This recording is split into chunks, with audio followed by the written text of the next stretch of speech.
अस्सलामु अलैकुम वरहमतुल्लाहि वबरकातुहू।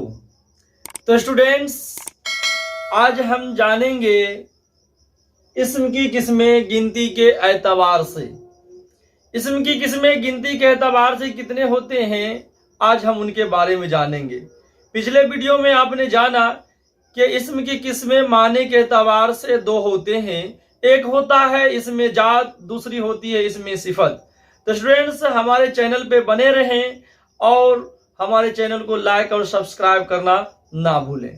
तो स्टूडेंट्स, हम शुरू करते हैं। इस्म की किस्में गिनती के एतबार से कितनी होती है।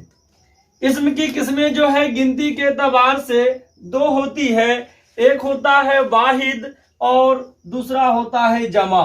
वाहिद को ही आप जो है एक वचन कह सकते हैं, एक वचन, और जमा को कहते हैं बहुवचन। वाहिद के माने ही होता है एक, और जमा के माने होते हैं इनसे ज्यादा, यानी जो जमा किया गया हो। तो वाहिद जिस इस्म से सिर्फ एक चीज समझी जाए उसको वाहिद कहते हैं। यानी जिस इस्म से एक चीज के बारे में, किसी एक शख्स के बारे में, किसी एक लड़का, एक किताब, एक कलम, यानी दुनिया की जितनी भी चीजें हैं जिनसे पता चल जाए कि वो एक ही है, तो हम उसको क्या कहेंगे? वाहिद कहेंगे। जैसे कि एग्जाम्पल के तौर पे मैंने लिया लड़का। यहां से क्या पता चलता है कि यहां पर एक लड़का है। यहां क्या है? औरत, किताब। इसी तरह से आप जो है बहुत सारी चीजें ले सकती है। आप कलम ले सकते हैं, दूसरी चीजें भी ले सकते हैं।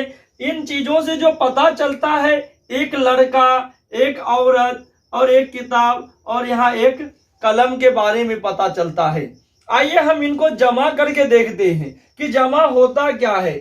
जमा जो होता है, कहते हैं कि जिस इस्म से एक से ज्यादा चीजें समझी जाए, यानी वो एक नहीं रहा, अब एक से ज्यादा हो गया है, तो उसी चीज को हम क्या कहेंगे?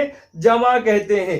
जैसे कि एग्जाम्पल के तौर पर मैंने यहाँ क्या लिया? लड़का, और दूसरी क्या लिया? औरत, किताब, कलम। इन चीजों को आइए हम जो है जमा करते हैं। जैसे कि लड़का को आप जो है लड़के, इसको जमा अगर करेंगे तो हो जाएगा लड़के। औरत से औरतें, किताब से किताबें, कलम से कलमें।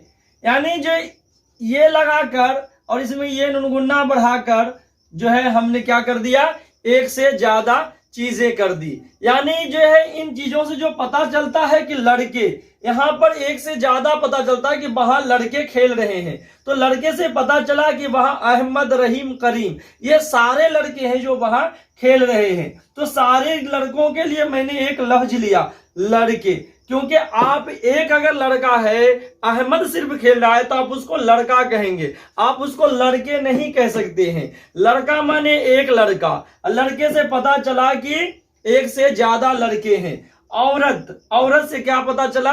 एक औरत। औरत का औरतें, औरतें से क्या हुआ? वहां पर ही बहुत सारी औरतें बैठी हैं, बैठी है, वहां एक औरत बैठी है। यहाँ है का इस्तेमाल यहाँ है लगेगा, क्योंकि यहाँ एक वचन यानी वाहिद है और यहाँ पर बहुवचन यानी जमा है।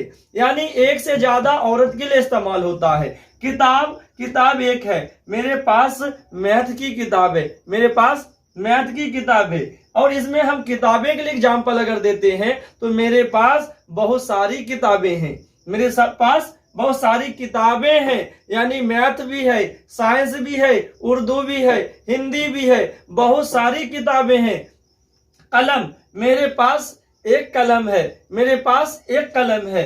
और यहाँ पर क्या हुआ? मेरे पास दो कलमें हैं, मेरे पास चार कलमें हैं। तो चार को आप, चार कलम है तो चार को आप कलम नहीं कह सकते हैं। तो वहां पर जो हम इस्तेमाल करेंगे, किस चीज का इस्तेमाल करेंगे? कलमे का इस्तेमाल करेंगे। तो एक वचन के लिए एक कलम और बहुवचन के लिए एक से ज्यादा कलम। जैसे कि मेरे जेब में जो है दो कलमे हैं, तो यहाँ पर कलम नहीं, एक कलम के लिए एक एक कलम के लिए, यानी वाहिद के लिए एक कलम इस्तेमाल करेंगे।